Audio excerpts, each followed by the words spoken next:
People can do crazy things around celebrities. The Irish, however, are quite unique. For the most part, we tend to do very little. I remember when I was out to dinner with a friend and his favourite celebrity walked in. And despite all of my encouragement, he wouldn't even go over to the guy. He didn't want to bother him.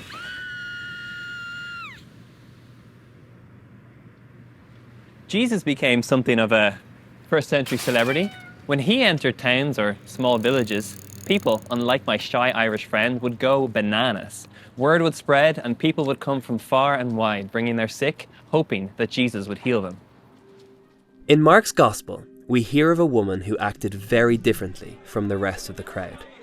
She was not going bananas, but instead quietly doing all she could to avoid the crowd, and at the same time doing what she could to connect with Jesus.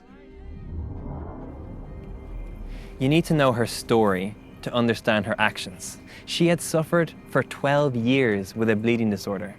That was hard enough to live with, but it was made worse by the religious rules that piled hardship upon her.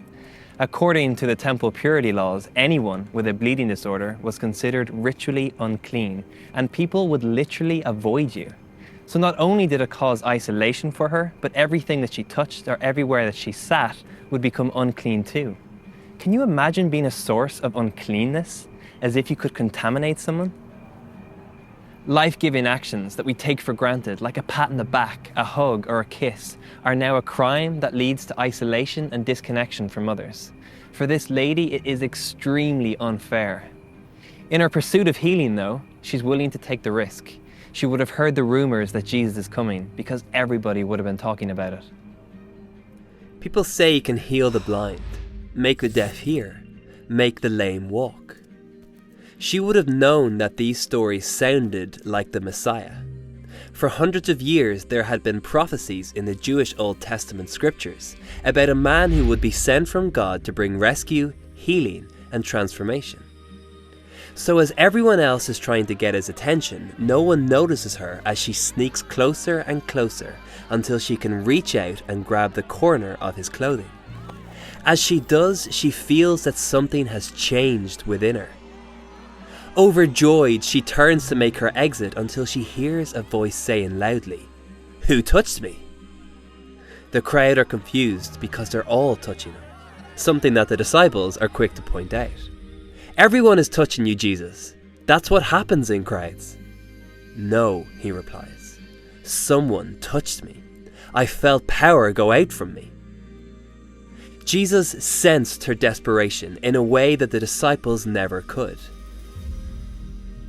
As the Gospel writer Mark puts it, seeing that she could not go unnoticed, she fell before his feet and told him the whole truth.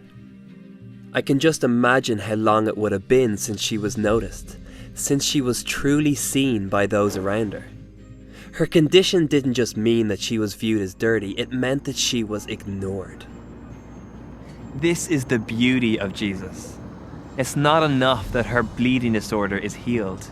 He wants her to be known again. He's not made unclean by her touch, nor is he offended by her approach. He says, "Who touched me?" because he wants her to be free from the stigma of her illness. And he invites her to tell her story in front of the watching crowd, because right there and then her reintegration into the community is happening. He didn't just stop the bleeding, he stopped the isolation and he stopped the exclusion.